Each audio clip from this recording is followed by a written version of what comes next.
जीवन त्यांना कळले हो, मी पण ज्यांचे पक्व फळापरी सहजपणाने गळले हो, जीवन त्यांना कळले हो.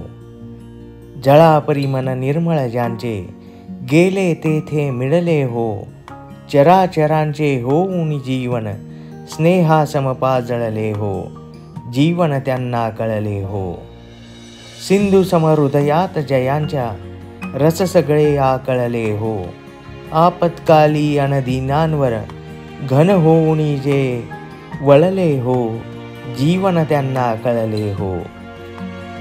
दुरीत जयांच्या दर्शन मात्रे मोहित होऊनी जळले हो, पुण्य जयांच्या उजवाडाने फुलले आणि परिमळले हो, जीवन त्यांना